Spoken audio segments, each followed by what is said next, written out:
사장님, 남는 김밥 한 개만 주실 수 있나요? 형제 같던 친구가 전 재산을 가지고 도망가 버려 오갈 데 없이 며칠째 굶은 소년. 고소한 참기름 냄새가 풍기는 김밥집 앞에 멈춰서서 소리나는 배를 움켜쥐고 사장에게 애원했습니다. 김밥 말던 가게 사장은 소년을 한참 바라보다 턱 끝으로 무언가를 가리켰습니다.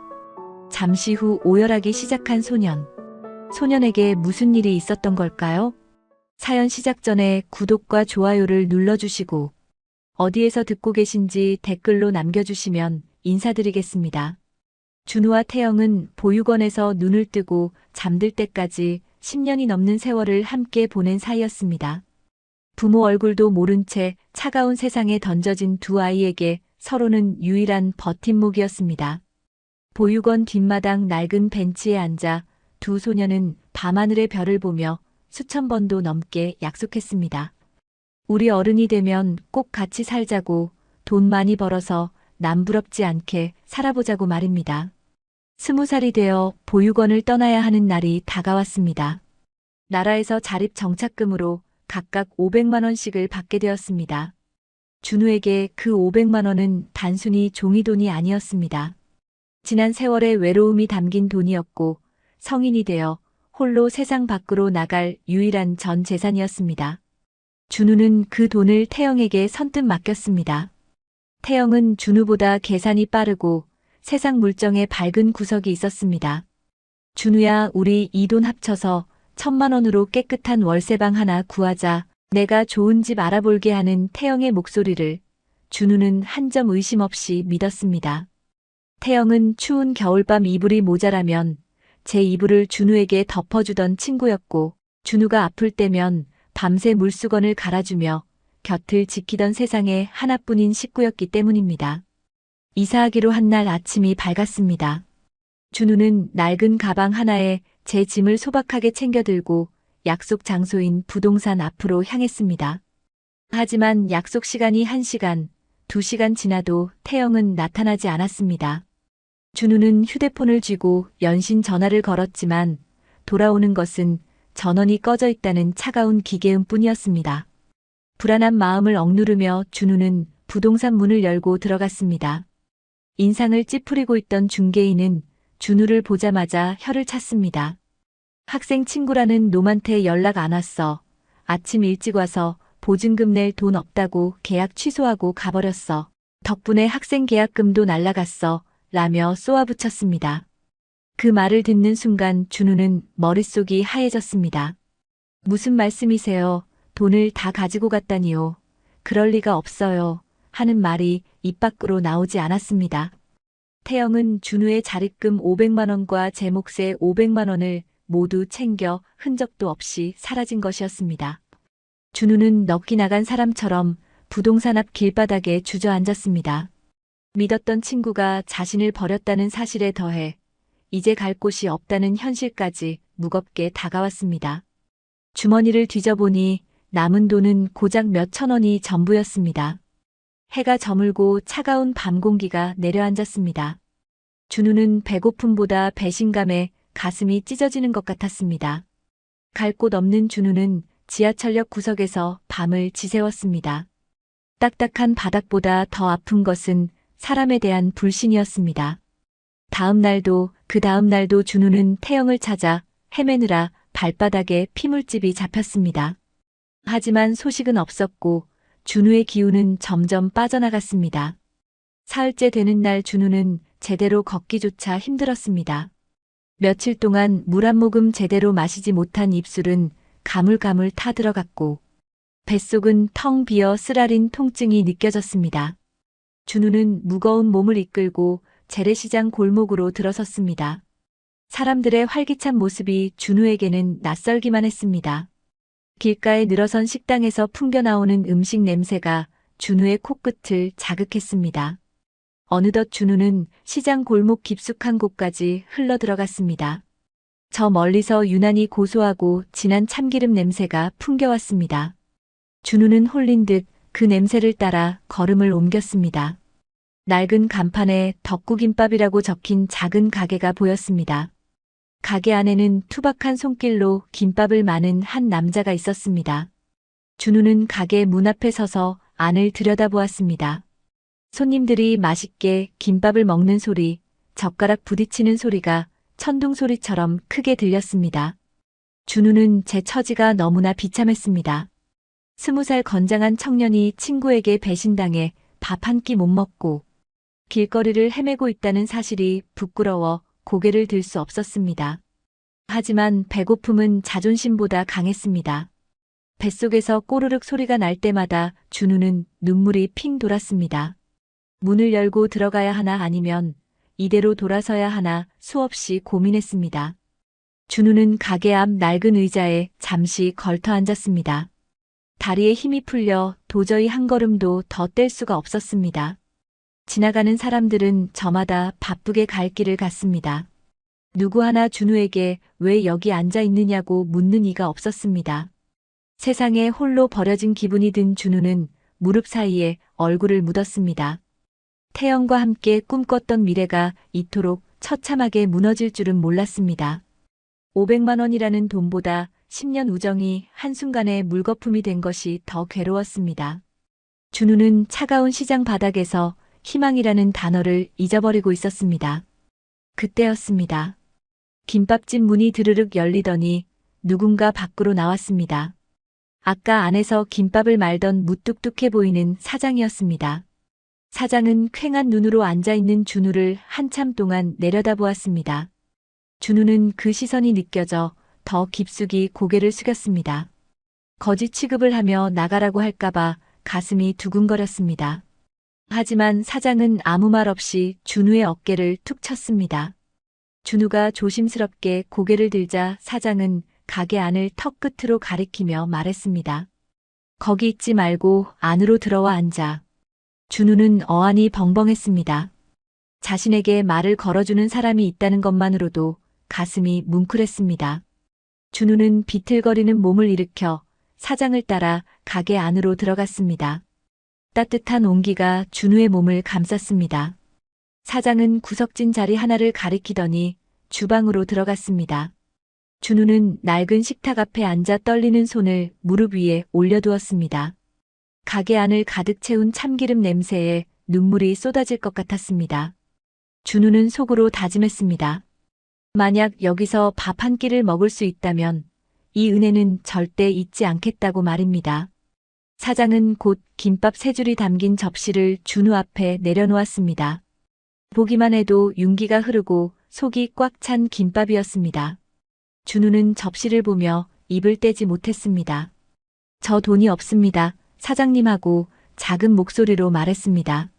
사장은 퉁명스럽게 대답했습니다. 누가 돈 내라 했나? 일단 먹고 기운이나 차려야 할 거 아니냐? 준우는 그 말에 결국 참았던 눈물을 터뜨리고 말았습니다. 며칠 동안 쌓였던 서러움과 배고픔, 그리고 예기치 못한 따뜻함에 준우는 어깨를 들썩이며 울었습니다. 준우는 떨리는 손으로 김밥 한 조각을 입에 넣었습니다. 고소한 참기름 맛과 아삭한 채소의 식감이 입안 가득 퍼졌습니다. 살아야겠다. 어떻게든 살아남아서 이 억울함을 씻고 보답해야겠다는 생각이 머릿속을 스쳤습니다. 사장은 그런 준우를 물끄러미 바라보다가 수저통에서 숟가락을 꺼내 국물 한 그릇을 더 떠다 주었습니다. 천천히 먹어라 채알라 하는 사장의 무심한 한마디가 준우의 가슴에 깊이 박혔습니다.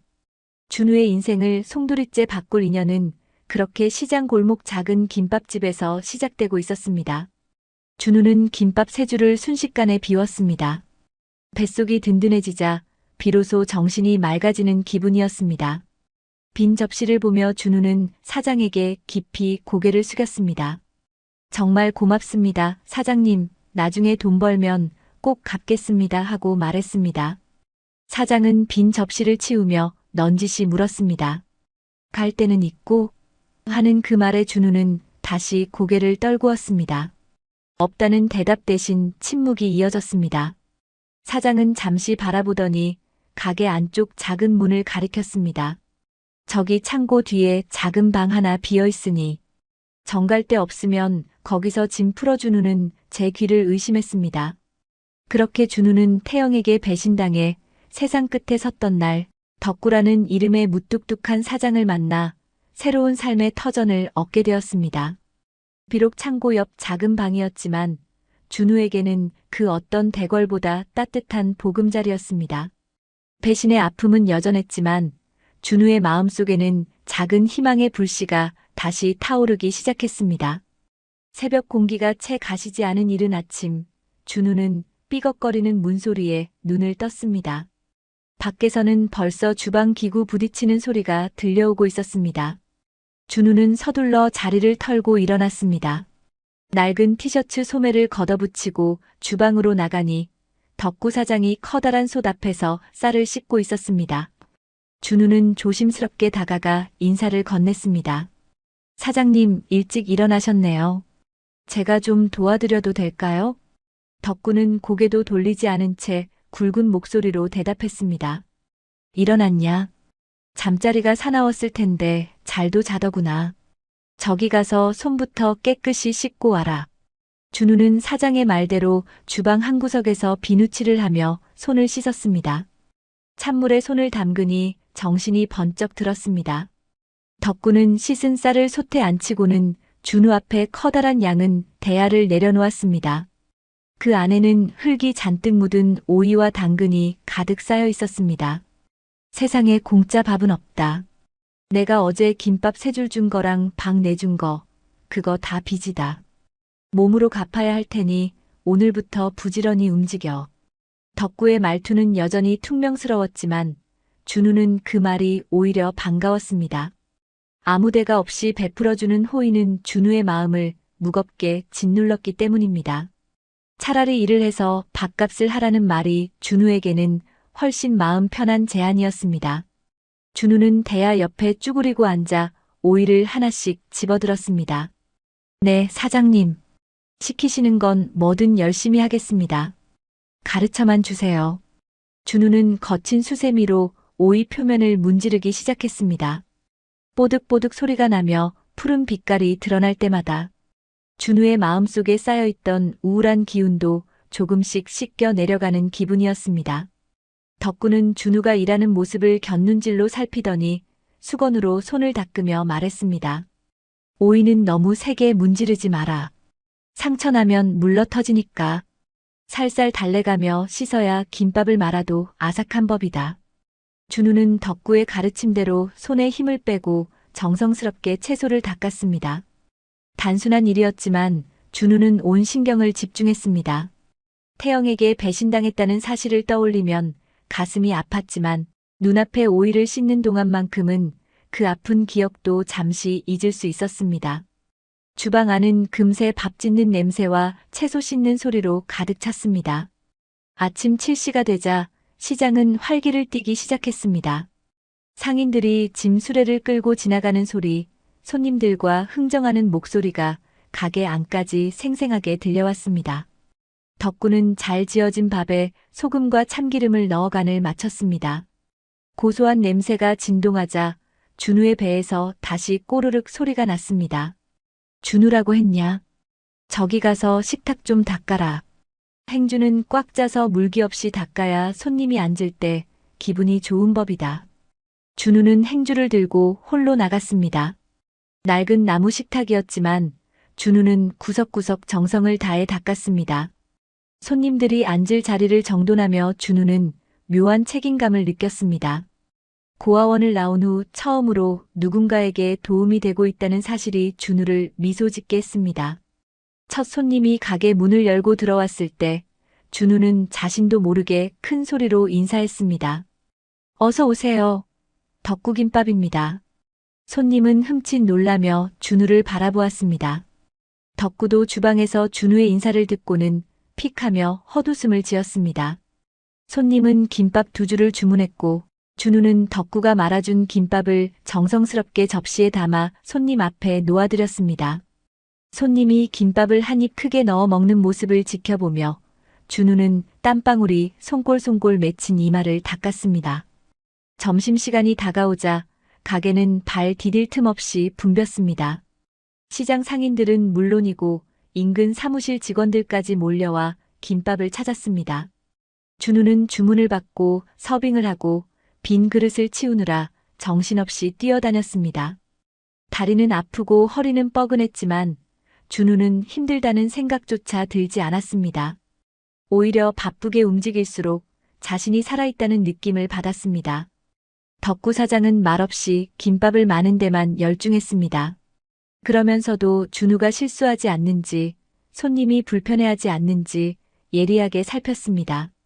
준우가 물컵을 떨어뜨려 당황해할 때면 덕구가 다가와 묵묵히 걸레질을 해주었습니다. 당황하지 마라. 그럴 수도 있는 거지. 다음부터 조심하면 된다. 그 짧은 한마디에 준우의 긴장은 눈 녹듯 사라졌습니다. 덕구는 마치 거친 폭풍우를 만난 작은 배를 이끌어주는 등대 같은 사람이었습니다. 준우는 덕구의 무심한 친절함에 가슴 한구석이 따뜻해지는 것을 느꼈습니다. 오후 3시가 넘어서야 손님들이 조금 잦아들었습니다. 준우는 지친 몸을 이끌고 의자에 주저앉았습니다. 그때 덕구가 주방에서 김밥 한 접시와 시원한 보리차를 내왔습니다. 고생했다. 자, 이거 먹고 좀 쉬어라. 점심도 못 먹고 뛰어다니느라 고생 많았다. 준우는 덕구가 내민 김밥을 바라보았습니다. 아침에 자신이 씻었던 오이와 당근이 김밥 속에서 예쁘게 자리를 잡고 있었습니다. 준우는 김밥을 한 입 입에 넣었습니다. 아침에 먹었던 김밥보다 훨씬 더 고소하고 맛있게 느껴졌습니다. 자신이 직접 땀 흘려 일하고 먹는 밥이었기에 그 맛은 더욱 특별했습니다. 사장님, 저 오늘 정말 보람 있었어요. 일하는 게 이렇게 기분 좋은 건지 몰랐습니다. 준우의 말에 덕구는 찻잔을 들며 넌지시 말했습니다. 일은 정직한 거다. 네가 공들인 만큼 결과가 나오고 흘린 땀방울은 절대 너를 배신하지 않아. 돈은 사람을 배신해도 노동은 사람을 속이지 않는 법이지. 돈은 사람을 배신해도 노동은 속이지 않는다는 덕구의 말은 준우의 가슴을 후벼 팠습니다. 친구 태영에게 당한 배신으로 만신창이가 되었던 준우에게 사장의 말은 세상에 다시 발을 내디딜 수 있는 용기를 주었습니다. 준우는 김밥을 씹으며 다시 한번 마음을 다잡았습니다. 비록 가진 것은 없지만 이 투박한 김밥집에서 성실함이라는 미천을 다시 쌓아보겠다고 말입니다. 저녁 장사까지 모두 마친 밤 9시, 시장은 고요한 어둠에 잠겼습니다. 준우는 가게 바닥을 깨끗이 쓸고 닦으며 하루를 마무리했습니다. 덕구는 계산대를 정리하고는 준우에게 수건 한 장을 던져주었습니다. 씻고 일찍 자거라. 내일도 새벽 4시에 일어나야 하니까. 고단할 텐데 잘 버틸 수 있겠냐? 네, 사장님. 내일도 열심히 하겠습니다. 정말 감사합니다. 준우는 자신의 작은 방으로 돌아왔습니다. 온몸이 쑤시고 아팠지만 어제처럼 잠이 오지 않아 뒤척이던 불안함은 사라졌습니다. 준우는 낡은 이불을 덮고 누워 깊은 잠에 빠져들었습니다. 10년 우정의 배신이 남긴 상처는 여전히 깊었지만 오늘 하루 자신이 흘린 땀방울이 그 상처 위를 조금씩 덮어주고 있었습니다. 공짜로 얻는 편안함보다 노동으로 일궈낸 피곤함이 준우에게는 더 달콤한 안식으로 다가왔습니다. 덕구 사장은 준우가 잠든 방문을 잠시 바라보다가 주방 불을 껐습니다. 준우의 이마에는 내일의 일과를 꿈꾸는 듯 평온한 미소가 살짝 걸려 있었습니다. 다음 날 새벽 여전히 어둠이 짙게 깔린 시장 골목의 덕구김밥의 주방불이 가장 먼저 켜졌습니다. 준우와 덕구의 두 번째 아침은 그렇게 성실한 소리와 함께 시작되고 있었습니다. 준우는 어제보다 더 가벼운 발걸음으로 주방으로 향했습니다. 어느덧 보름이 지났습니다. 비록 대학 문턱은 밟지 못했어도 준우는 보육원 시절부터 일머리 하나는 타고났다는 소리를 듣던 청년이었습니다. 하나를 가르치면 둘을 깨우쳤고 시키지 않은 일도 눈치껏 찾아내는 영민함을 가졌습니다. 준우는 가게 일을 도우며 무심히 지나칠 수 있는 작은 부분들을 유심히 살폈습니다. 주방 동선이 엉켜 덕구 사장이 불필요하게 많이 움직이는 것을 발견하고는 자주 쓰는 양념통과 조리기구의 위치를 사용하기 편하게 다시 정리했습니다. 또 매일 아침 종이에 대충 적어두던 식재료 목록을 보기 쉽게 표로 만들어 벽에 붙여두었습니다. 덕구는 준우가 손을 댈 때마다 가게가 조금씩 정갈해지고 일손이 줄어드는 것을 묵묵히 지켜보았습니다. 사장님, 달걀지단을 미리 붙여서 채를 썰어두니까 주문 들어올 때 훨씬 빠르더라고요. 어제 손님들이 안 기다려서 좋다고 하셨습니다. 준우가 땀을 닦으며 말하자 덕구는 큼지막하게 김밥을 말다 말고 힐끗 준우를 보았습니다. 일머리가 제법이구나. 배운 적도 없는데 어찌 그리 머리를 쓴다냐. 덕구의 무뚝뚝한 칭찬에 준우는 수줍게 웃었습니다. 준우는 덕구의 일을 돕는 것에 그치지 않고 어떻게 하면 사장님이 조금 더 편하게 김밥을 말 수 있을지 끊임없이 고민했습니다. 준우의 성실함과 영리함은 덕구의 닫혀있던 마음을 조금씩 열게 했습니다. 그러던 어느 날 새벽이었습니다. 평소보다 일찍 잠에서 깬 준우는 창고 밖으로 조심스럽게 나갔습니다. 아직 시장 전체가 어둠에 잠겨 정막이 흐르는 시간이었죠. 그런데 가게 뒷문 쪽에서 부스럭거리는 소리가 들려왔습니다. 준우는 혹시나 도둑이라도 든 건가 싶어 숨을 죽이고 다가갔습니다. 하지만 문을 열고 나간 주인공은 다름 아닌 덕구 사장이었습니다. 덕구는 익숙한 솜씨로 낡은 손전등을 챙겨 시장 뒷길로 향했습니다. 준우는 궁금한 마음에 그 뒤를 몰래 따라 나섰습니다. 시장 건물을 벗어나자 좁은 공터에 작게 일궈진 텃밭이 나타났습니다. 덕구는 손전등을 비추며 텃밭 앞에 멈춰 섰습니다. 그리고는 낡은 작업복 바지를 걷어붙이고 쪼그리고 앉아 무엇인가를 열심히 살피기 시작했습니다. 준우는 더 이상 숨어 있을 수 없어 가까이 다가가 말을 걸었습니다. 사장님, 여기서 뭐 하세요? 이 이른 새벽에 도대체 뭘 보시는 겁니까? 준우의 갑작스러운 등장에 덕구는 잠시 놀란 듯 보였으나 이내 다시 고개를 숙이며 대답했습니다. 왔냐? 잠은 안 자고 왜 따라왔어? 저기 배추 잎 좀 봐라. 벌레들이 밤새 또 파먹었지 뭐냐. 준우는 덕구 옆에 앉아 텃밭을 살펴보았습니다. 싱싱하게 자란 배추와 무, 오이들이 정갈하게 심겨 있었습니다. 덕구는 손가락 끝으로 배추잎 뒤쪽을 조심스럽게 살피며 기어다니는 작은 벌레들을 하나씩 손으로 잡아냈습니다. 농약을 한 번만 치면 편할 텐데 사장은 그 넓은 텃밭을 일일이 손으로 관리하고 있었습니다. 사장님, 그냥 약 한 번 치시면 편하잖아요. 이 이른 새벽에 매일 이렇게 벌레를 잡으시는 거예요? 준우의 질문에 덕구는 흙 묻은 손을 털며 넌지시 말했습니다. 약 치면 편하기야 하지. 하지만 사람이 먹는 건 정직해야 하는 법이다. 특히 내 자식 입에 들어갈 거라 생각하면 독한 약을 어떻게 뿌린다냐.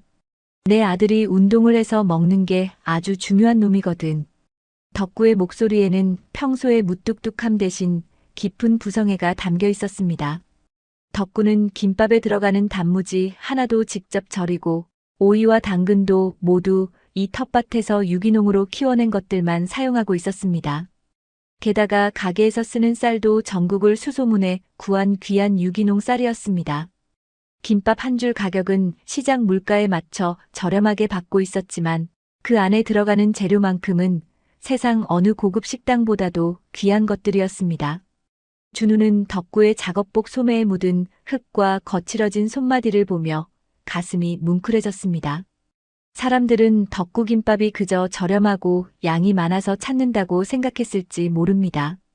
하지만 그 속에는 누구에게도 알리지 않은 사장님의 고집스러운 정성과 자식을 생각하는 아비의 마음이 고스란히 녹아 있었던 것입니다. 사장님, 저도 도울게요.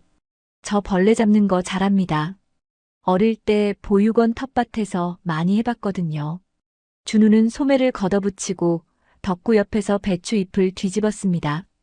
덕구는 준우의 손놀림을 보며 낮게 껄껄 웃었습니다. 됐다. 허리 아픈 일인데 뭐 하러 하냐? 들어가서 잠이나 더 자. 아닙니다, 사장님. 이렇게 귀한 재료로 김밥을 만드시는 줄은 꿈에도 몰랐습니다. 저 이제 이 텃밭이 왜 사장님의 보물인지 알 것 같아요. 준우와 덕구는 어둠이 걷히기 전까지 텃밭에 나란히 앉아 벌레를 잡았습니다. 준우는 덕구가 김밥 한 줄에 쏟는 정성이 얼마나 무거운 것인지 깨달았습니다. 단순히 배를 채워주는 음식이 아니라 누군가의 건강을 지키고 누군가의 하루를 응원하는 소중한 한 끼라는 사실을 말이죠. 날이 서서히 밝아오자 덕구는 수확한 채소들을 바구니에 가득 담았습니다. 이슬을 머금은 채소들이 싱싱한 빛깔을 뽐냈습니다. 덕구는 준우가 든 바구니를 바라보며 무심히 말했습니다. 장사는 말이다. 남겨 먹는 것보다 사람 속을 편하게 해주는 게 먼저다. 내 입에 넣지 못할 것은 남한테도 팔면 안 되는 법이야. 우리 지훈이가 이 김밥 먹고 쑥쑥 커야 할 텐데 말이다. 사장님이 말씀하신 지훈이가 누구인지 준우는 짐작할 수 있었습니다. 사장님이 홀로 키우고 있다는 귀한 아들의 이름이겠죠. 준우는 덕구의 뒷모습을 보며 다시 한번 깊은 존경심을 느꼈습니다.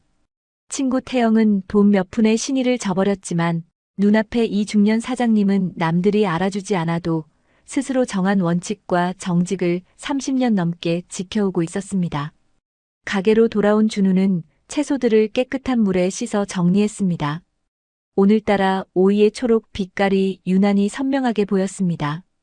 준우는 김밥 재료 하나하나를 소중히 다루었습니다.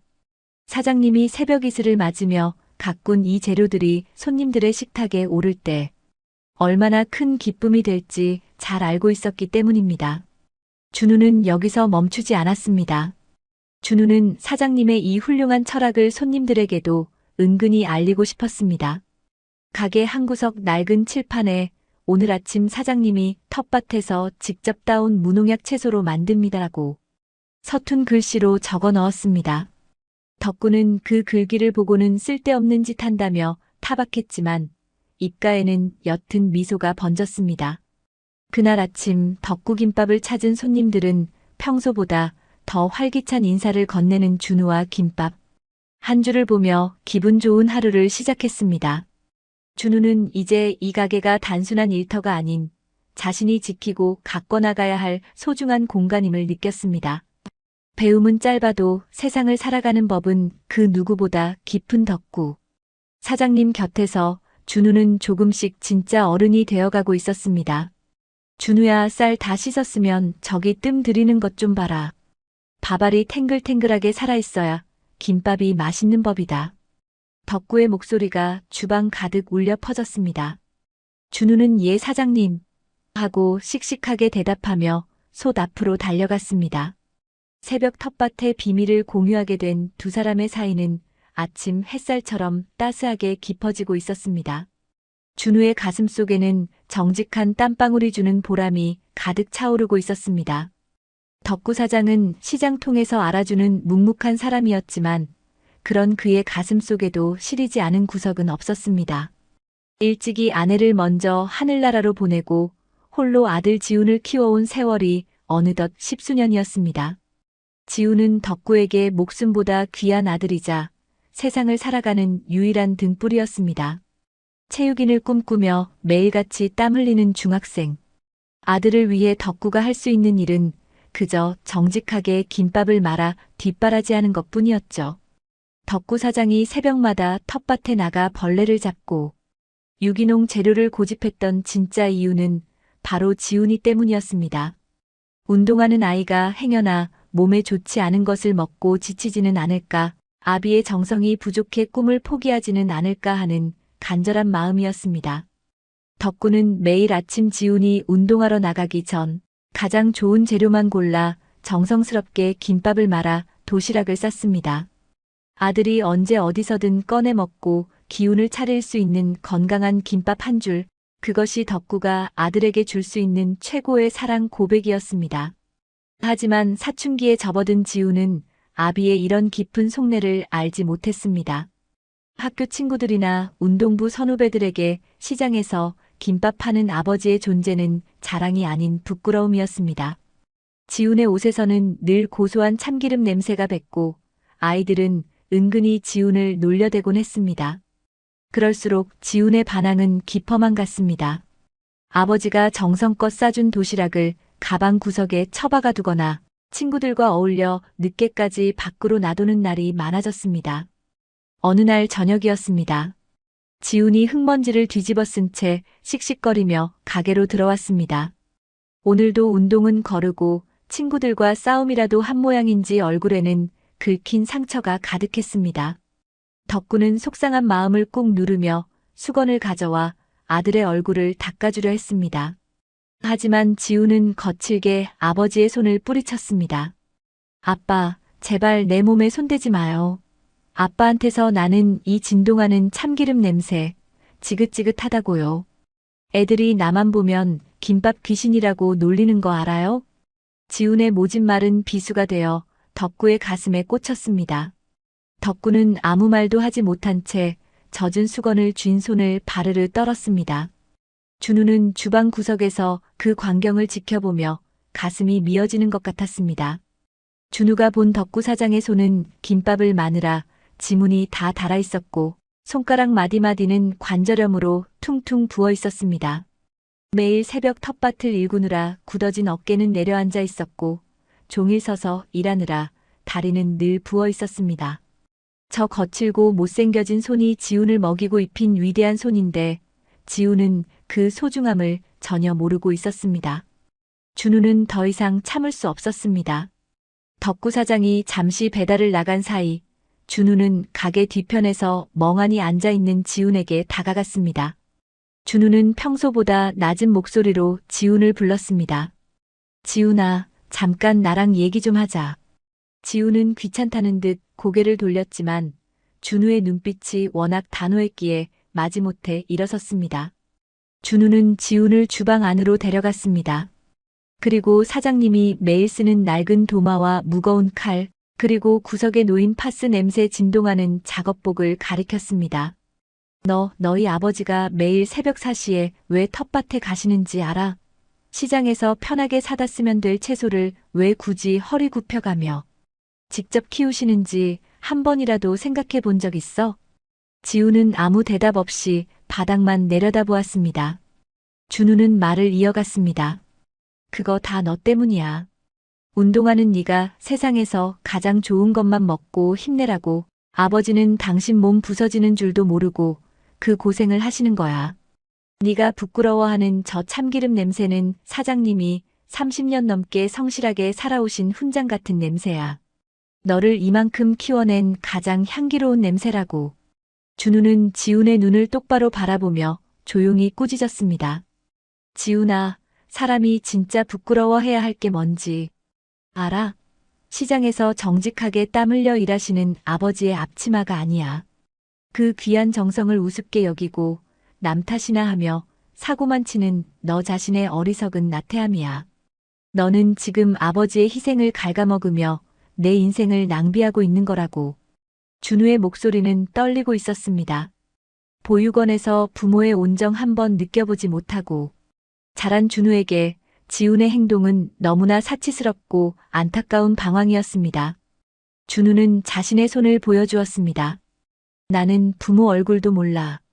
나한테는 꾸짖어줄 아버지도 정성껏 김밥을 싸줄 어머니도 없어.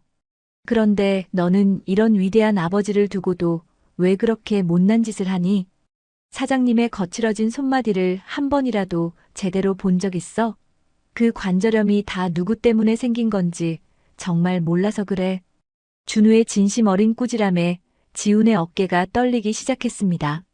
지훈은 그제야 주방 구석에 놓인 아버지의 낡은 장화와 파스가 덕지덕지 붙은 무릎 보호대를 보았습니다. 자신이 새 운동화를 사달라고 조를 때 아버지가 왜 낡은 신발을 몇 년째 신고 계셨는지, 자신이 맛있는 고기를 먹을 때 왜 아버지는 김밥 꽁지만 드셨는지 비로소 깨닫게 된 것입니다.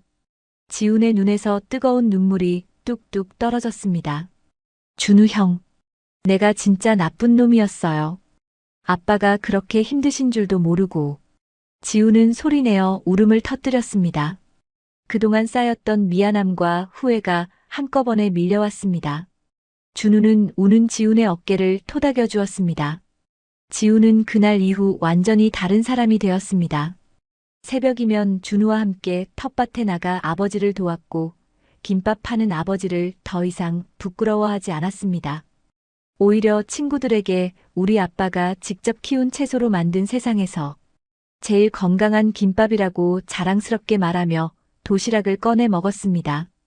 지우는 준우의 꾸짖음을 계기로 운동 연습도 공부도 더 성실하게 임하며 자신의 꿈을 향해 뚜벅뚜벅 나아갔습니다. 덕구 사장은 가게 밖에서 이들의 모습을 몰래 지켜보고 있었습니다. 준우가 지훈을 꾸짖을 때부터 지훈이 눈물을 흘리며 반성하는 순간까지 덕구는 숨을 죽인 채 서 있었습니다. 덕구의 눈시울이 붉어졌습니다. 아들을 바른 길로 인도해준 준우가 너무나 고맙고 대견했습니다. 덕구는 준우를 보며 진정으로 든든한 큰아들이 생긴 것 같은 기분이 들었습니다. 피를 나눈 자식은 아니지만 자신의 진심을 알아주고 가정을 지켜준 준우가 친아들보다 더 귀하게 느껴졌습니다. 그날 밤 덕구는 준우와 지훈을 위해 평소보다 더 푸짐한 저녁상을 차렸습니다. 비록 화려한 요리는 아니었지만 직접 기른 채소와 정성이 든 반찬이 상 위 가득 차려졌습니다. 세 사람은 말없이 서로를 보며 미소 지었습니다. 덕구는 준우의 밥 위에 도톰한 달걀말이를 올려주며 투박하게 말했습니다. 준우야, 지훈아, 많이 먹어라. 우리 가족, 내일부터 또 힘내서 살아보자. 가족이라는 단어에 준우의 가슴이 찌르르 울렸습니다. 보육원을 나온 후 늘 혼자라고 생각했던 준우에게 이 작은 김밥집은 이제 돌아갈 집이 되었고 덕구 사장님과 지우는 세상에 하나뿐인 식구가 되었습니다. 인연이 닿아 만들어진 이 새로운 가족은 시장, 골목의 작은 가게를 세상에서 가장 따뜻한 보금자리로 바꾸어 놓았습니다. 준우의 가슴 속에는 이제 배신의 상처 대신 가족이라는 든든한 사랑의 뿌리가 깊게 내려앉고 있었습니다. 덕구김밥에서의 생활이 안정되면서 준우는 이제 가게에 없어서는 안 될 기둥이 되었습니다. 주방 보조부터 홀서빙, 장부 정리까지 준우의 손길이 닿지 않는 곳이 없었죠. 덕구 사장은 그런 준우를 유심히 지켜보았습니다. 준우는 단순히 성실하기만 한 것이 아니라 복잡한 식재료 단가를 암산으로 척척 계산해내고 손님들의 기호를 정확히 파악하는 비상한 머리를 가지고 있었습니다. 덕구는 이 청년이 김밥집에만 머물기에는 그 재능이 너무나 아깝다는 생각을 지울 수 없었습니다. 어느 비 내리는 저녁 장사를 마치고 두 사람이 마주 앉았습니다. 덕구는 평소보다 진지한 표정으로 찻잔을 만지작거리다가 입을 열었습니다.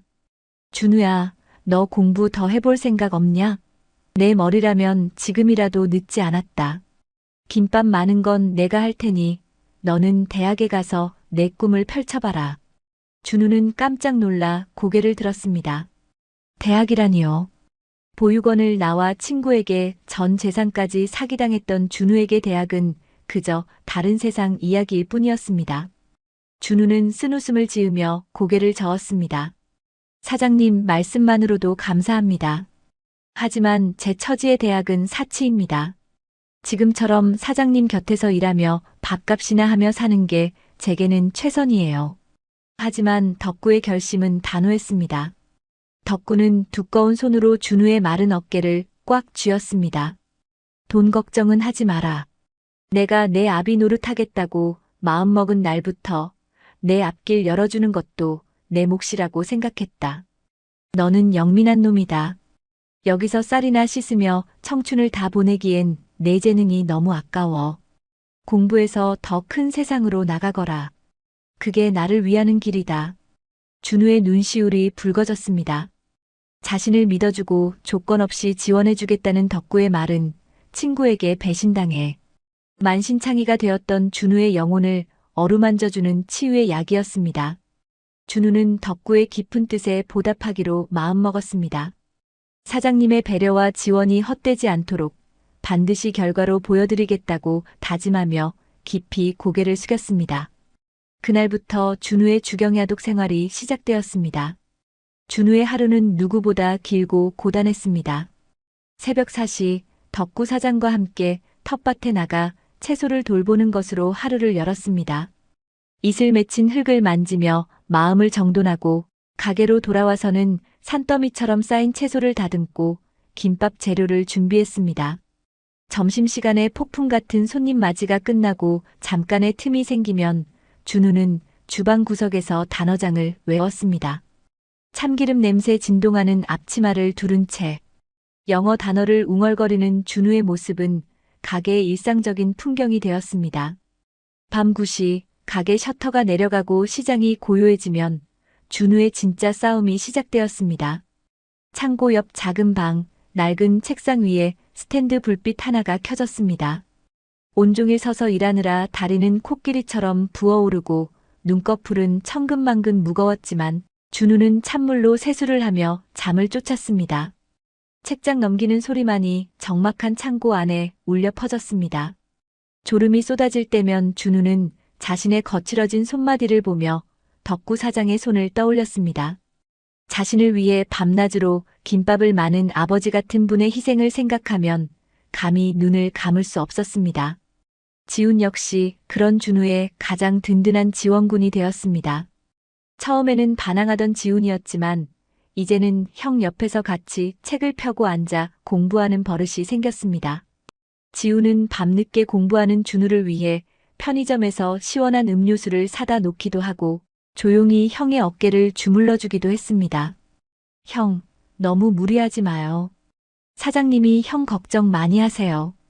형이 대학 가면 나도 진짜 공부 열심히 해서 형 후배로 들어갈 거예요. 지훈의 대견한 말에 준우는 피곤함도 잊은 채 환하게 웃었습니다. 덕구 사장은 밤마다 창고 문틈으로 새어나오는 불빛을 보며 마음을 졸였습니다. 기특하면서도 한편으로는 저러다 몸이라도 상할까봐 걱정이 태산이었죠. 덕구는 주방에서 남몰래 영양가 있는 음식을 준비해 준우의 책상 위에 올려두곤 했습니다. 따뜻한 우유 한 잔, 정성껏 곤 사골 국물 한 그릇에는 말로 다 표현하지 못하는 덕구의 깊은 사랑이 담겨 있었습니다. 준우는 필사적으로 공부했습니다. 며칠씩 밤을 새우기 일쑤였고 모르는 문제가 나오면 이해가 될 때까지 붙잡고 늘어졌습니다. 세상이 준우를 버렸을 때 손을 내밀어준 가족을 위해 준우는 자신의 한계를 시험하듯 몰두했습니다. 가끔 태영의 배신이 떠올라 마음이 흔들릴 때도 있었지만 준우는 그럴수록 더 세게 펜을 쥐었습니다. 원망에 시간을 쓰는 대신 자신을 믿어주는 사람들의 자랑이 되는 것이 최고의 복수이자 보답이라 믿었기 때문입니다. 드디어 1년의 시간이 흘러 수능 시험 날이 밝았습니다. 덕구 사장은 새벽 일찍 일어나 준우를 위해 정성이 가득 담긴 도시락을 쌌습니다. 직접 키운 채소를 듬뿍 넣고 유기농 쌀로 지은 세상에서 가장 따뜻하고 든든한 김밥 도시락이었습니다. 덕구는 시험장 교문 앞에서 준우의 손을 꽉 잡았습니다. 준우야, 결과가 어떻든 너는 내게 최고의 아들이다. 떨지 말고 내 실력껏 하고 오너라. 준우는 떨리는 가슴을 안고 시험장으로 들어섰습니다. 하루 종일 이어진 시험, 준우는 1년간의 땀방울을 한 문제 한 문제에 쏟아부었습니다. 시험장을 나올 때 준우의 눈에는 뜨거운 눈물이 맺혔습니다. 최선을 다했다는 후련함과 자신을 기다려준 가족에 대한 고마움이 교차했습니다. 합격자 발표날 준우와 덕구, 지우는 컴퓨터 앞에 모여 숨을 죽였습니다. 준우의 떨리는 손가락이 수험 번호를 입력하고 엔터키를 눌렀습니다. 화면에 뜬 커다란 글씨 합격. 준우는 명문대학교 경영학과에 당당히 합격한 것이었습니다. 사장님, 저 합격했어요. 저 해냈어요. 준우의 외침에 덕구는 자리에 앉은 채 어깨를 들썩이며 울음을 터뜨렸습니다. 지우는 형을 끌어안고 펄쩍펄쩍 뛰었습니다. 세 사람은 누가 먼저랄 것도 없이 서로를 꽉 껴안았습니다. 그 좁은 김밥집 안이 환호성과 울음소리로 가득 찼습니다. 덕구의 투박한 손과 준우의 마른 손, 그리고 지훈의 젊은 손이 하나로 엉켰습니다. 피 한 방울 섞이지 않았지만 그들은 그 어느 혈육보다 뜨겁게 서로의 성취를 기뻐했습니다. 준우에게 닥쳤던 불행은 이제 보석 같은 성공의 밑거름이 되었고 덕구 사장의 헌신적인 뒷바라지는 준우라는 찬란한 꽃을 피워냈습니다. 준우는 덕구의 품 안에서 다짐했습니다. 이제 시작이라고, 이 은혜를 평생에 걸쳐 갚아나가겠다고 말입니다. 기쁨의 포옹 속에서 시장 골목의 작은 김밥집은 세상에서 가장 행복한 축제의 장이 되었습니다. 준우는 자신의 이름 옆에 붙은 합격이라는 두 글자를 보며 인생은 결코 공짜가 없음을 다시 한번 느꼈습니다. 땀 흘린 만큼 돌아오고 사랑을 준 만큼 열매를 맺는다는 진리를 덕구 사장을 통해 배웠기 때문입니다. 준우의 대학 생활은 이제 더 큰 꿈을 향한 첫걸음이 되었고 덕분에 가족의 인연은 더욱 단단한 밧줄이 되어 서로를 지탱해주고 있었습니다. 세월은 화살처럼 흘러 어느덧 준우가 학사모를 쓰는 날이 다가왔습니다. 시장통의 작은 김밥집 창고 방에서 스탠드 하나의 의지에 밤을 지새우며 4년 내내 전액 장학금을 받은 소녀는 이제 어엿한 명문대 졸업생이 되어 세상을 향해 발을 내디뎠습니다. 준우의 졸업식 날, 덕구는 생전 처음 입어보는 빳빳한 정장 차림으로 지훈과 함께 대학 교정을 찾았습니다. 준우의 학사모를 고쳐 써주며 덕구는 투박한 손으로 준우의 등을 말없이 토닥였습니다. 그 손마디에는 그동안 준우를 뒷바라지하느라 더 깊어진 굳은 살이 박여 있었지만 덕구의 얼굴에는 세상 그 무엇과도 바꿀 수 없는 환한 자부심이 서려 있었습니다. 준우는 졸업과 동시에 국내 유수의 마케팅 회사에 당당히 합격했습니다. 사회 초년생으로서 첫 발을 내디딘 준우는 김밥집에서 몸소 배운 성실함을 무기로 삼았습니다. 남들이 출근하기 1시간 전에 먼저 도착해 사무실을 정리하고 시장 바닥에서 익힌 눈치와 일머리로 선배들이 지시하기도 전에 필요한 자료를 척척 준비해 두었죠. 직장 상사들은 어디서 이런 보석 같은 신입이 들어왔느냐며 칭찬을 아끼지 않았습니다. 준우는 회식 자리에서 비결을 묻는 선배들에게 늘 미소 지으며 대답했습니다. 시장 골목 작은 김밥집 사장님 밑에서 인생의 밥값을 치르는 법을 배웠습니다라고 말입니다. 직장 생활이 시작되면서 준우는 정들었던 김밥집, 창고 방을 떠나 회사 근처에 작은 월세방을 얻어 독립하게 되었습니다. 이삿짐이라고 해봐야 책 몇 권과 옷가지가 전부인 소박한 짐이었지만 덕구는 이사하는 날 아침부터 주방에서 분주히 움직였습니다. 준우가 일주일은 넉넉히 먹을 수 있도록 밑반찬을 바리바리 싸고 행여나 밥은 굶지 않을까 싶어 김밥 수십 줄을 정성껏 말아 챙겨주었습니다. 준우야, 이제 너도 사회인이니 밖에서 당당하게 지내거라. 하지만 이곳은 언제나 내 집이니 힘들거나 지칠 때면 언제든 돌아와서 김밥 한 줄 먹고 가라. 알겠느냐? 덕구의 목소리는 평소보다 더 낮고 떨리고 있었습니다. 준우는 덕구의 손을 꽉 잡으며 눈시울을 붉혔습니다. 사장님, 아니 아버지. 저 꼭 성공해서 모시러 올게요. 건강만 하세요. 준우는 비록 물리적으로는 독립했지만 덕분에 김밥집은 준우의 영혼에 깊이 뿌리박힌 든든한 고향이자 안식처였습니다. 준우가 회사에서 한창 능력을 발휘하며 자리를 잡아가던 어느 평범한 오후였습니다. 주말을 맞아 오랜만에 덕분에 가게를 찾으려던 준우는 평소와 다른 분위기를 감지했습니다. 시장 입구에서부터 사람들이 웅성거리고 있었고 덕분에 김밥집 앞에는 험악한 인상의 사내 하나가 소리를 지르고 있었습니다. 이보쇼. 이게 무슨 유기농이야. 내가 다 봤어. 저기 뒤에서 싼값에 팔다 남은 채소 떼오는 거. 내가 똑똑히 봤다고. 당신들 사기꾼 아냐? 말도 안 되는 억지였습니다. 덕구는 당황해서 얼굴이 붉어진 채 주방에서 달려나왔습니다. 그럴 리가 있습니까? 제가 매일 새벽 직접 텃밭에서 가꾼 채소들인데 무슨 말씀을 하시는 거예요? 덕구가 해명하려 했지만 진상 손님은 더욱 기세를 높이며 주변 사람들에게 소리쳤습니다. 여러분, 속지 마세요. 여기 사장놈이 음식에 장난치는 거예요. 내가 이 동네 산 지가 몇 년인데 유기농은 무슨 얼어 죽을 유기농이야. 사람들은 웅성대며 수군거리기 시작했습니다. 요즘처럼 먹거리에 민감한 시대의 사기라는 단어는 치명적이었습니다. 진상 손님은 한술 더 떠 휴대전화로 가게 안팎을 찍으며 인터넷에 올리겠다고 협박까지 일삼았습니다. 덕구는 평생 정직하게만 살아온 사람이라 이런 악의적인 공격에 어떻게 대처해야 할지 몰라 그저 가슴만 쥐어뜯고 있었습니다. 준우는 인파를 헤치고 달려가 덕구 앞을 가로막았습니다. 선생님, 지금 하시는 말씀에 책임질 수 있으십니까? 근거도 없이 이렇게 영업 방해를 하시면 법적인 책임을 지셔야 합니다. 준우가 차분하지만 단호하게 말하자 진상 손님은 오히려 더 펄쩍 뛰었습니다. 뭐야, 당신은? 이 집 식구야? 젊은 놈이 어디서 어른한테 훈계질이야. 진상 손님은 한참을 더 난동을 부리다 침까지 뱉고는 가버렸습니다.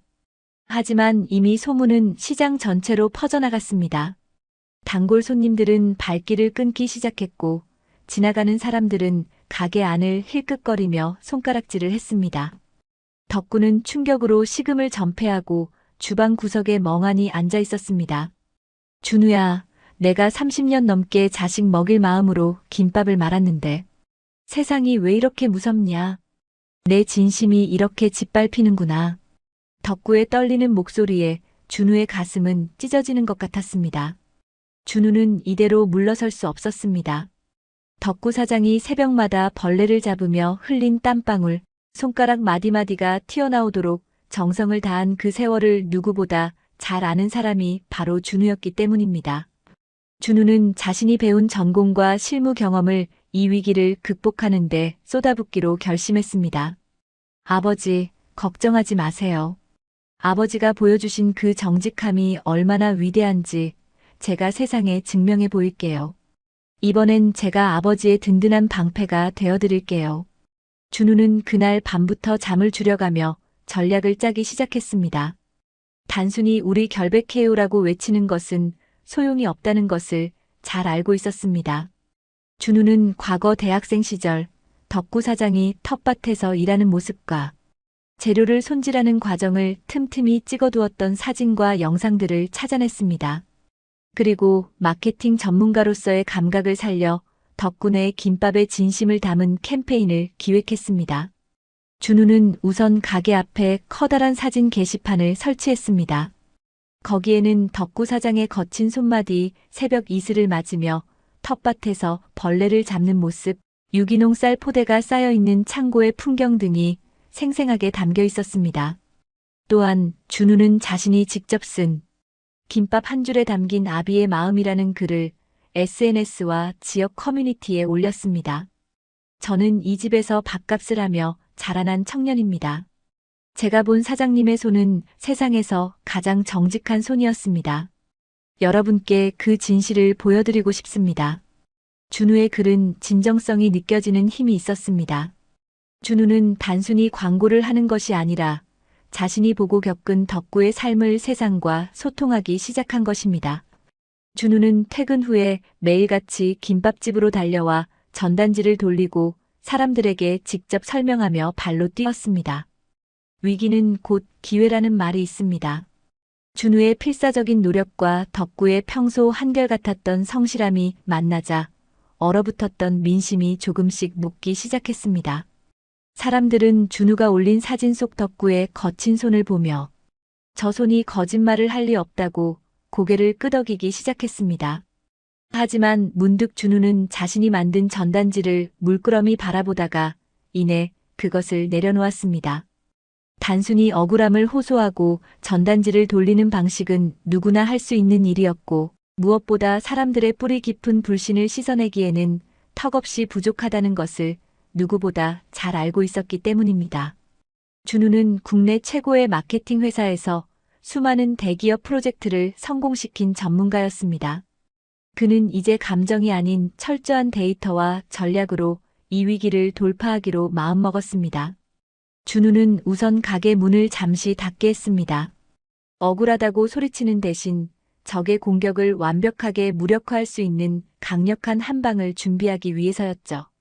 준우는 회사 동료들의 도움을 받아 덕구김밥만의 독보적인 가치를 시각적으로 증명할 수 있는 브랜드 다큐멘터리를 기획했습니다. 사장님이 매일 새벽 4시 칠흑 같은 어둠 속에서 텃밭의 벌레를 손으로 잡는 생생한 영상과 국가 공인기관에 의뢰한 토양검사 및 잔류농약 검사 결과서를 준비했습니다. 준우는 이것을 30년의 정직, 검증된 한 줄이라는 프로젝트로 명명했습니다. 준우는 단순히 SNS에 글을 올리는 수준을 넘어 영향력 있는 대형 음식, 유튜버들과 언론사를 가게로 초대했습니다. 그리고 그들 앞에서 직접 덕구 사장님의 텃밭과 주방을 공개하는 오픈 키친 앤드 팜 행사를 열었습니다. 준우는 세련된 프레젠테이션 실력으로 덕군의 김밥이 왜 다른지, 왜 대한민국 최초의 유기농 건강 김밥이라는 타이틀을 가질 자격이 있는지를 경영학적 근거를 들어 설명했습니다. 준우의 발표가 끝나자 장내에는 정적이 흘렀습니다. 준우는 이 기회를 놓치지 않고 덕군의 김밥을 공격했던 진상 손님의 허위 사실, 유포 정황이 담긴 증거 자료를 공개했습니다. CCTV 영상에는 그 손님이 다른 가게에서 산 싸구려 채소, 박스를 덕군의 가게 뒤편에 몰래 가져다 놓는 장면이 고스란히 찍혀 있었습니다. 그것은 경쟁 업체의 사주를 받은 악의적인 조작이었습니다. 진실이 밝혀지는 순간 현장에 모인 사람들은 탄성을 내뱉었습니다. 이 장면은 실시간으로 중계되었고 대중의 반응은 폭발적이었습니다. 덕군의 김밥은 졸지의 사기꾼에서 정직의 아이콘으로 떠올랐습니다. 준우는 여기서 멈추지 않고 가게의 로고부터 포장지, 인테리어까지 모두 새롭게 디자인했습니다. 투박한 시장 김밥의 이미지를 벗고 내 가족이 믿고 먹을 수 있는 프리미엄 유기농 브랜드로서의 정체성을 확립한 것입니다. 포장지 하나에도 사장님의 텃밭 이야기가 한 편의 시처럼 담기게 했습니다. 준우의 전략은 적중했습니다. 이른바 대박이 터진 것입니다. 시장 골목 구석에 있던 작은 가게는 이제 전국 각지에서 손님들이 찾아오는 지역의 명물로 변모했습니다. 주말이면 가게 앞은 김밥 한 줄을 사기 위해 몇 시간을 기다리는 사람들로 인산인해를 이루었습니다. 백화점과 대형마트에서도 입점 제한이 쏟아졌고 유명 인사들이 SNS에 인생 김밥이라며 인증샷을 올리기 시작했습니다. 덕구 사장은 밀려드는 손님에 정신이 없으면서도 자신의 진심을 알아준 세상과 그것을 가능하게 해준 준우가 대견해 눈시울을 붉혔습니다. 준우야, 네가 정말 큰일을 해냈구나. 나는 그저 김밥만 말 줄 알았지. 세상에 내 마음을 전하는 법은 몰랐는데 말이다. 덕구의 투박한 칭찬에 준우는 사장님의 손을 꽉 잡았습니다. 아버지가 평생 지켜온 그 고집이 있었기에 가능한 일이었어요. 저는 그저 그 보석을 닦아냈을 뿐입니다. 준우의 활약은 업계에서도 큰 화제가 되었습니다. 한 무명의 김밥집을 전국구 브랜드로 키워낸 준우의 마케팅 실력은 수많은 기업 회장들의 관심을 끌었습니다. 여기저기서 억대 연봉과 파격적인 조건을 제시하며 러브콜이 왔지만 준우의 결심은 단호했습니다. 그는 이제 남의 회사를 키워주는 직원이 아니라 자신이 직접 가치를 만들어내고 은혜를 갚는 길을 걷기로 한 것입니다. 준우는 다니던 회사를 사직하고 자신의 이름을 건 마케팅 전문 회사를 설립했습니다. 회사의 첫 번째 클라이언트는 당연히 덕군의 김밥이었습니다. 준우는 덕군회를 중심으로 정직하지만 홍보가 서툰 전국 각지의 소상공인들을 돕는 새로운 사업 모델을 구축했습니다. 시장 바닥에서 김밥을 말며 배운 인생의 밥값이라는 철학을 경영에 접목한 것입니다. 준우의 회사는 순식간에 성장했습니다. 덕군의 김밥은 이제 단순한 분식집이 아니라 유기농 외식 산업의 선두주자로 우뚝 섰습니다. 이제 시장 골목의 기적은 준우의 손을 거쳐 더 큰 세상으로 뻗어나갈 준비를 마쳤습니다. 준우는 사무실 창밖을 내다보며 생각했습니다.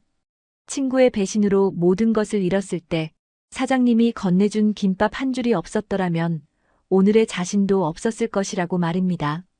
준우는 이제 그 은혜를 더 넓은 세상에 나누기 위해 더 큰 꿈을 향해 뛰어오르고 있었습니다. 준우는 자신의 마케팅 성공 사례를 통해 수많은 사장님의 롤모델이 되었습니다.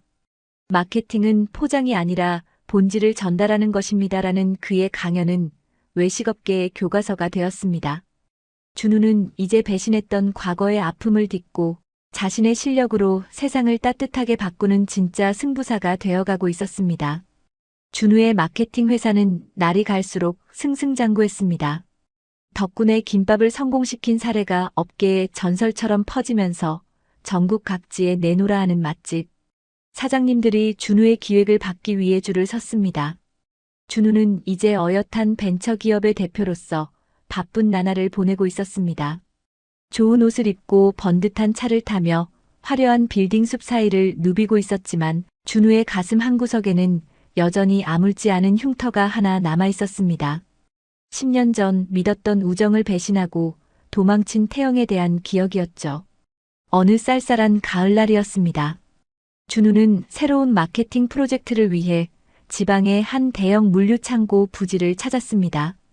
현장을 꼼꼼히 살피던 준우의 시선이 저 멀리 화물차 뒤편에서 낑낑대며 무거운 짐을 나르는 한 사내에게 머물렀습니다. 흙먼지가 가득 묻은 작업복에 낡은 안전모를 푹 눌러쓴 사내의 뒷모습이 어쩐지 낯설지 않았습니다. 준우는 저도 모르게 발걸음을 멈추고 그 사내를 지켜보았습니다. 사내가 땀을 닦으려 안전모를 벗는 순간 준우는 심장이 멎는 것 같았습니다. 세월의 풍파에 깎여 수척해진 얼굴이었지만 그것은 분명 10년 전 준우의 전 재산을 들고 사라졌던 태영이었습니다. 준우의 머릿속은 순식간에 하얘졌습니다. 배신감에 몸을 떨며 태영을 찾아 헤매던 그 비참했던 시절의 기억들이 파도처럼 밀려왔습니다. 준우는 저도 모르게 태영에게 다가가 그의 멱살을 움켜쥐었습니다. 한태영, 너 여기서 뭐하고 있어? 너 정말 한태영 맞지? 갑작스러운 공격에 당황하던 태영은 준우의 얼굴을 확인하자마자 그대로 굳어버렸습니다. 태영의 눈동자가 힘없이 흔들리며 쥐고 있던 짐꾸러미가 바닥으로 툭 떨어졌습니다. 태영은 반항할 생각도 못한 채 고개를 푹 꺾었습니다. 준우는 이를 악물며 소리쳤습니다. 말해봐. 그때 왜 그랬어? 보육원에서 형제처럼 지냈던 나를 어떻게 그렇게 버릴 수 있었냐고. 그 돈 1,000만 원이 너한테는 우리 우정보다 더 소중했어? 준우의 외침에 주변 인부들이 하나둘 모여들었습니다. 하지만 태영은 아무 말도 하지 못한 채 바닥만 내려다보며 어깨를 들썩였습니다. 태영의 눈에서 굵은 눈물방울이 흙바닥으로 뚝뚝 떨어졌습니다. 한참을 울먹이던 태영이 겨우 입을 열었습니다. 준우야, 정말 미안하다. 죽을 죄를 지었다는 거 안다. 나를 죽여라. 너를 볼 낯이 없어서. 정말 죽고 싶어도 죽지도 못했다. 태영의 목소리는 갈라지고 힘이 없었습니다. 준우는 태영을 근처 한적한 곳으로 끌고 가 자초지종을 캐물었습니다. 태영은 10년간 가슴 깊이 묻어두었던 그날의 진실을 털어놓기 시작했습니다. 보육원 퇴소를 앞두고 이사하기 바로 전날 밤이었습니다. 태영은 보육원 원장님으로부터 급한 연락을 받았습니다. 어릴 적 다른 보육원으로 흩어져 보내졌던 하나뿐인 여동생을 찾았다는 소식이었습니다. 하지만 기쁨도 잠시, 여동생이 갑작스러운 심장 발작으로 쓰러져 당장 수술하지 않으면 생명이 위태롭다는 청천벽력 같은 이야기를 듣게 되었습니다. 태영은 제정신이 아니었습니다. 수술비 1,000만 원이 당장 필요했지만 이제 막 보육원을 나가는 청년에게 그런 큰 돈이 있을 리 만무했습니다. 준우에게 사실대로 말하고 상의할 시간조차 없을 만큼 상황은 긴박했습니다. 아니, 사실대로 말한다 해도 준우의 유일한 재산인 자립금까지 내어달라고 차마 입이 떨어지지 않았던 것입니다. 태영은 눈을 딱 감고 준우의 돈까지 챙겨 동생이 있는 병원으로 달려갔습니다. 여동생을 살려야 한다는 생각뿐이었어. 내 얼굴을 보면 마음이 약해질 것 같아서 그냥 도망치듯 떠날 수밖에 없었다. 준우야, 나도 내가 짐승보다 못한 놈이라는 거 잘 알아. 태영은 동생을 살리는 데는 성공했지만 그 대가는 가혹했습니다. 돈은 수술비와 약값으로 순식간에 사라졌고 동생은 지금까지도 병원 신세를 지며 지속적인 관리가 필요한 상태였습니다. 태영은 지난 10년간 동생의 병원비를 벌기 위해 온갖 막노동과 험한 일을 도맡아 하며 살아왔습니다. 밥 한 끼 제대로 먹지 못하고 잠도 줄여가며 빚을 갚고 동생을 지키느라 태영의 몸은 이미 만신창이가 되어 있었습니다. 준우는 태영의 초라한 행색과 굳은 살이 박여 갈라진 손을 보았습니다. 10년 전 자신을 배신하고 호의호식할 줄 알았던 친구는 실상 자신보다 더 처절한 지옥 속에서 살고 있었던 것입니다. 준우의 마음속에 가득 찼던 분노의 불길이 조금씩 잦아들었습니다. 준우는 지난날 덕구 사장님이 자신에게 건네주었던 김밥 한 줄을 떠올렸습니다. 세상이 자신을 버렸을 때 사장님은 준우에게 묻지 않고 따뜻한 밥과 일할 수 있는 기회를 주셨습니다. 준우는 깊은 한숨을 내쉬며 태영의 어깨 위에 놓인 먼지를 털어주었습니다. 그리고 말했습니다. 태영아, 이제 그만 울어라. 여동생 살리려고 한 일이었다니 내가 어떻게 너를 더 탓하겠냐. 하지만 네가 나한테 한 짓은 정말 나쁜 짓이었다는 거 잊지 마. 준우는 태영을 용서하기로 했습니다. 하지만 단순히 돈을 쥐어주며 위로하는 방식은 아니었습니다. 덕구 사장님이 가르쳐준 대로 정당한 노동을 통해 자신의 죄를 씻고 당당히 일어설 수 있는 기회를 주기로 마음먹었습니다. 준우는 태영에게 제안했습니다. 마침 내 회사에 일손이 부족하다. 태영아, 내 밑에서 일하면서 갚아라. 이번에도 도망치면 그땐 정말 내 손에 죽는 줄 알아. 너한테 마지막으로 주는 기회다. 태영은 준우의 말에 다시 한번 무너져 내리며 큰 절을 올렸습니다. 고맙다 준우야. 정말 고맙다. 평생 내 은혜 잊지 않고 개처럼 일하마. 절대 내 얼굴에 먹칠하지 않을게. 태영의 목소리에는 참회와 결연한 의지가 담겨 있었습니다. 그렇게 배신으로 얼룩졌던 10년 우정은 용서라는 이름으로 다시 시작되었습니다. 태영은 준우의 신생 마케팅 회사에 말단 사원으로 입사했습니다. 태영은 지난 세월 막노동으로 다져진 끈기와 성실함으로 회사의 꾸준히 일을 도맡아 했습니다. 남들이 하기 싫어하는 현장 잡무부터 무거운 짐 나르는 일까지 태영은 한마디 불평 없이 묵묵히 해냈습니다. 준우는 그런 태영을 지켜보며 그가 다시 사람 구실을 할 수 있도록 엄격하게 이끌어 주었습니다. 태영은 퇴근 후에도 남몰래 사무실 청소를 하고 마케팅 공부를 하며 준우의 든든한 조력자가 되기 위해 필사적으로 노력했습니다. 동생의 병원비도 준우가 미리 가불해준 돈으로 해결하게 되면서 태영은 드디어 마음의 짐을 조금씩 내려놓을 수 있었습니다. 준우는 태영의 변화를 보며 덕구 사장님의 가르침이 얼마나 위대한지 다시금 깨달았습니다. 공짜로 얻는 것보다 스스로 땀 흘려 얻는 밥값이 사람을 어떻게 변화시키는지 눈으로 확인한 것이죠. 준우와 태영의 사이는 예전 보육원 시절보다 더 깊고 단단해졌습니다. 비온 뒤에 땅이 굳어진다는 말처럼 큰 풍랑을 겪은 두 청년의 우정은 이제 그 무엇도 무너뜨릴 수 없는 튼튼한 성이 되었습니다. 10년 전 지하철역에서 밤을 지새우던 소녀는 이제 누군가를 용서하고 살릴 줄 아는 진짜 어른이 되어 있었습니다. 태영은 이제 준우의 뒤를 따르는 충실한 직원이자 세상에 하나뿐인 형제로 돌아왔습니다. 준우의 마음속에는 이제 배신의 상처 대신 용서가 주는 평온함과 함께하는 즐거움이 가득 차올랐습니다. 화려한 조명이 쏟아지는 서울의 한 대형 호텔 연회장. 이곳에서는 올 한 해 대한민국 외식 산업을 빛낸 최고의 전문가를 가리는 대한민국 외식 마케팅 대상 시상식이 성대하게 열리고 있었습니다.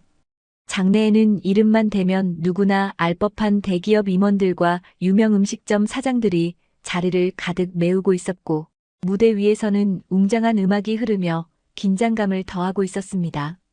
객석 맨 앞줄 가장 귀한 자리에는 말끔한 정장을 차려입은 세 남자가 앉아 있었습니다.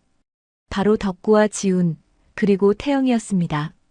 평생 시장 바닥에서 앞치마만 두르고 살았던 덕구는 준우가 손수 맞춰준 고급 정장이 못내 어색한 듯 연신 넥타이를 만지작거리며 엉거주춤하게 앉아 있었습니다. 10년 전 시장 귀퉁이에서 준우에게 김밥 한 줄을 건넸던 그 투박한 손에는 여전히 굳은 살이 박여 있었지만 오늘만큼은 그 어느 때보다 깨끗하게 씻겨 있었습니다. 옆에 앉은 지우는 이제 어엿한 대학생이 되어 늠름한 모습으로 아버지를 챙기고 있었고, 태영 역시 준우의 회사에서 성실히 일하며 되찾은 건강한 안색으로 무대를 바라보고 있었습니다. 세 사람의 시선은 오직 한 곳, 무대 중앙에 서 있는 사회자의 입술에 고정되어 있었습니다. 드디어 올해의 대상 수상자를 발표하겠습니다. 낡은 시장의 김밥 한 줄에서 대한민국 외식 산업의 새로운 패러다임을 발견하고 진심의 힘을 마케팅으로 승화시킨 분입니다. 대상 JW 마케팅의 민준우 대표. 우렁찬 박수 소리와 함께 준우의 이름이 장내에 울려 퍼졌습니다. 조명이 준우를 비추자 그는 천천히 자리에서 일어나 덕구에게 깊이 고개를 숙였습니다. 그리고 당당한 걸음으로 무대 위로 올라갔습니다. 태영은 벅차오르는 감정을 이기지 못해 눈시울을 붉히며 손바닥이 터져라 박수를 쳤고, 지우는 형의 이름을 연신 외치며 환호했습니다. 황금빛 트로피를 손에 든 준우가 마이크 앞에 섰습니다. 시청자들의 이목이 쏠린 가운데 준우는 잠시 침묵을 지키더니 객석에 앉은 덕구를 향해 다시 한번 시선을 던졌습니다. 준우의 목소리는 낮았지만 장내 구석구석까지 선명하게 전달되었습니다. 오늘 제가 받은 이 상은 제 개인의 실력이 아닙니다. 10년 전 세상 모든 사람이 저를 버렸을 때 아무 조건 없이 따뜻한 김밥 3줄을 건네주신 한 분의 정직함이 만든 결과입니다. 준우는 말을 잠시 멈추고 북받치는 감정을 추스르듯 숨을 골랐습니다. 연회장에 모인 사람들은 숨을 죽이고 준우의 이야기에 귀를 기울였습니다. 사람들은 마케팅이 화려한 포장과 기발한 광고라고 말합니다. 하지만 제가 현장에서 배운 최고의 마케팅은 새벽 4시에 일어나 직접 텃밭을 일구고 내 자식에게 먹일 수 없는 것은 절대로 손님에게 팔지 않는다는 아비의 무식한 고집이었습니다. 저의 모든 마케팅 철학은 바로 저기 앉아 계신 강덕구 사장님, 제 아버지의 성실한 뒷모습에서 비롯된 것입니다. 준우가 덕구를 아버지라고 부르는 순간 덕구는 참고 있었던 뜨거운 눈물을 터뜨리고 말았습니다. 어색하게만 느껴졌던 정장 소매로 눈물을 닦아내며 덕구는 고개를 끄덕였습니다. 시장 바닥에서 김밥을 말며 남들이 우습게 보던 그 세월이 아들 준우를 통해 세상에서 가장 고귀한 가치로 인정받는 순간이었습니다. 준우는 계속해서 말을 이어갔습니다. 저는 공짜밥이 사람의 속을 망가뜨린다는 가르침 아래 인생의 밥값을 치르는 법을 배웠습니다. 정직하게 흘린 땀방울은 절대 사람을 속이지 않는다는 그 단순한 진리가 오늘의 저를 만들었습니다. 아버지, 제가 약속했었죠. 꼭 성공해서 모시겠다고 말입니다. 이 영광을 세상에서 가장 존경하는 제 아버지께 바칩니다. 준우가 연설을 마치자 장내에는 그 어느 때보다 뜨겁고 긴 박수 갈채가 쏟아졌습니다.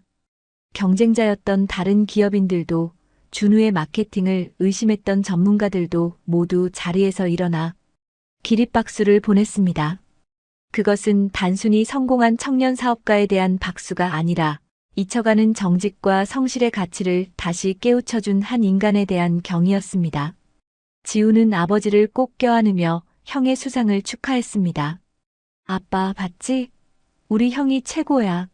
아빠가 우리 키운 고생을 이제 세상이 다 알아주네.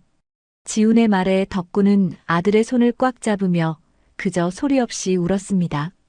무대 위에서 트로피를 든 준우와 객석에서 눈물을 흘리는 덕구의 시선이 마주쳤습니다.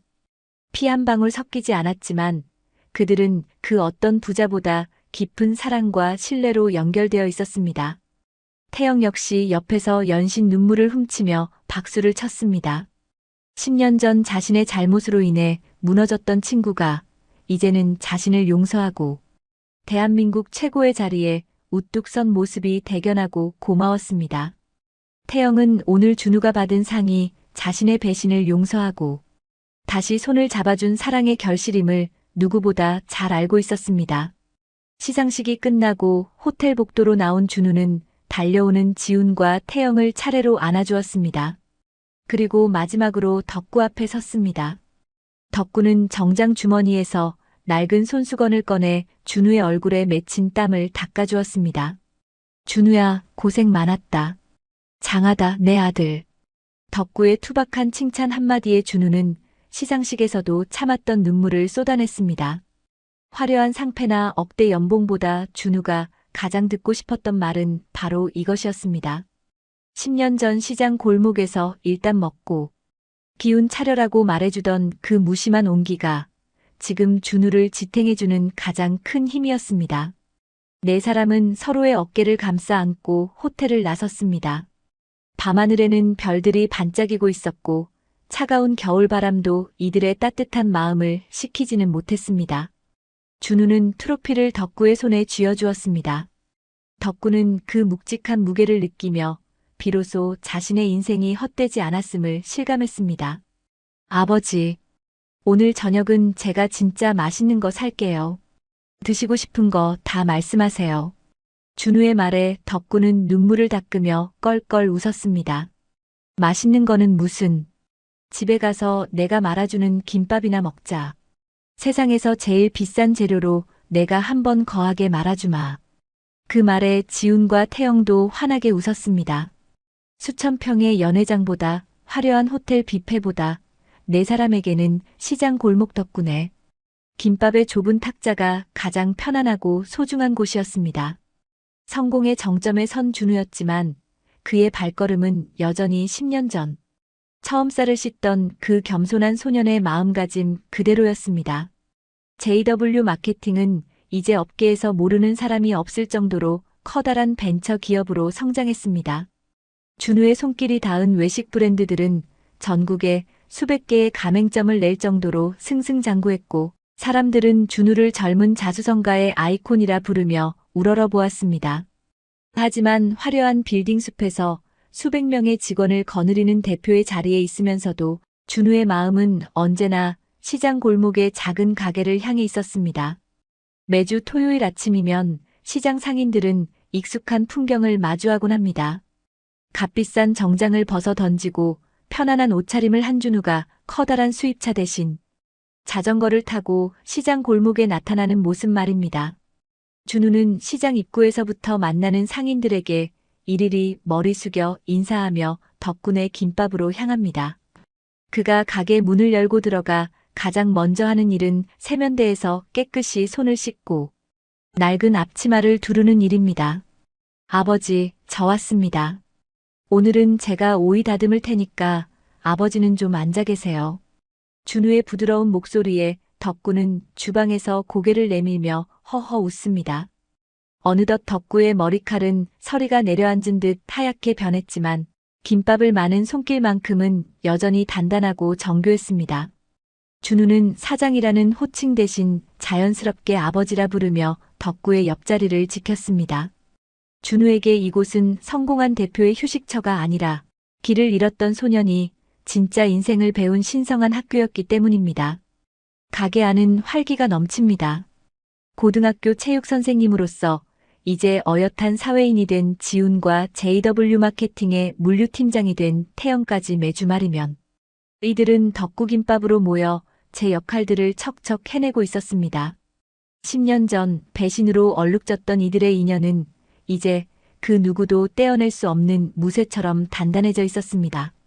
네 남자가 함께 김밥을 마는 모습은 시장 상인들에게는 그 자체로 한편의 영화 같은 감동을 줍니다.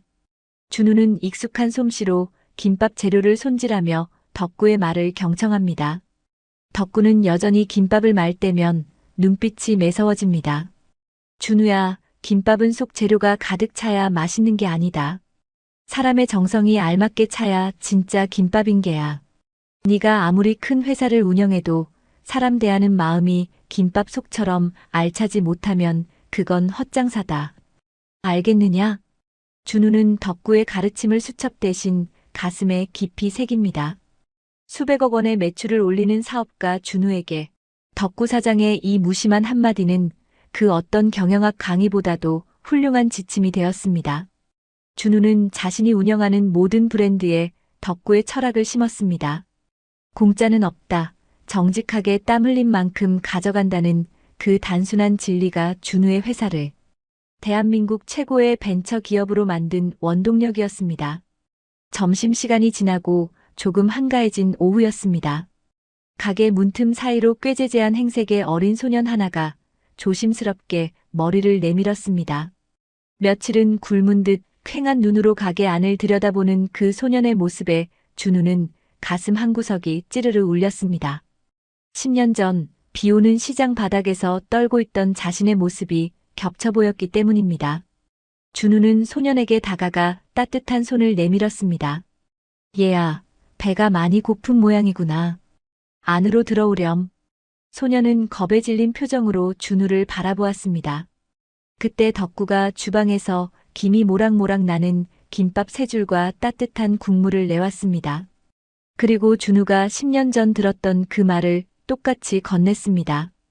일단 먹어라. 먹고 기운 차려야 뭐라도 할 거 아니냐. 소년은 허겁지겁 김밥을 입에 넣었습니다. 덕구와 준우는 그 소년이 김밥을 다 비울 때까지 묵묵히 지켜봐 주었습니다. 소년이 접시를 다 비우자 준우는 소년의 손에 행주 하나를 쥐어주었습니다. 그리고 부드럽지만 단호한 목소리로 말했습니다. 얘야, 이 할아버지가 하신 말씀이 있단다. 세상에 공짜는 없는 법이야. 저기 있는 식탁들을 깨끗하게 한번 닦아보겠니? 네가 밥값을 하면 할아버지가 오늘 저녁에 먹을 김밥도 챙겨주실 거란다. 소년은 반짝이는 눈으로 준우를 보더니 힘차게 고개를 끄덕였습니다. 그리고 서툰 솜씨지만 정성을 다해 식탁을 닦기 시작했습니다. 준우는 그 소년을 보며 미소 지었습니다. 단순히 동정으로 밥을 주는 것이 아니라 자신의 힘으로 밥값을 치르는 법을 가르치는 것이 진정으로 그 아이를 살리는 길임을 준우는 잘 알고 있었습니다. 그것이 덕구 사장이 준우에게 가르쳐준 가장 위대한 유산이었습니다. 준우는 이제 받은 사랑을 사회에 베푸는 보은의 삶을 실천하고 있습니다. 그는 덕구재단을 설립하여 보육원을 퇴소하는 청년들이 태영처럼 나쁜 길에 빠지지 않도록 그리고 자신처럼 절망하지 않도록 자립지원금을 주고 외식업 창업 교육을 무료로 제공하고 있습니다. 준우의 손을 거쳐 탄생한 청년 김밥 매장들은 전국 곳곳에서 어려운 청년들의 희망이 되고 있습니다. 그곳에서도 준우는 항상 가르칩니다. 밥값은 당당하게 치르는 사람이 되어라. 그래야 내 인생의 주인이 될 수 있다고 말입니다. 어느덧 해가 뉘엿뉘엿 저물고 시장 골목에 하나둘 전등이 켜졌습니다. 덕구는 하루 일과를 마치고 준우의 어깨를 툭 쳤습니다. 준우야, 오늘도 고생 많았다. 네가 옆에 있으니 내가 아주 든든하구나. 이제 그만 들어가 봐라. 내일은 회사 일로 바쁠 텐데. 준우는 덕구의 투박한 손을 꽉 잡았습니다.